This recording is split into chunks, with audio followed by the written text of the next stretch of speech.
భక్తి గలవారు నిన్ను ప్రార్థించెదరు. విస్తార జల ప్రవాహం పొర్లి వచ్చినను నిశ్చయముగా అవి వారి మీదకు రావు. 32వ కీర్తనలో 6వ వచనంలో కీర్తనకారుడు చెప్తున్నాడు. ఇదే మాటను హన్నా జీవితంలో దేవుడు నెరవేర్పులోనికి తీసుకురావడం మనం చూస్తాం. అవమానము, నిందలు, అసంతృప్తి అనే ఒక ప్రవాహము తన మీదకి వస్తుండగా ఆమె దేవుని యొక్క సన్నిధిలోనికి వెళ్ళింది. దేవునికి వినతి తెలియజేసిందంట. దేవుడు తను దర్శించాడు.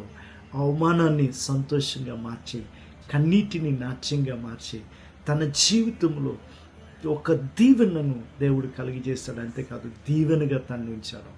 అలాగే మనము ఆయన దగ్గరికి వెళ్ళినప్పుడు అదే ఆయన దర్శించే కాలం అయినది. ఆ కాలంలో దేవుడు ప్రతి పరిస్థితి మన మీద ఆధిపత్యం చేయకుండా దాని నుంచి విడుదల చేసి సంరక్షించి నడిపించే దేవుడై ఉన్నాడు. ఆమేన్.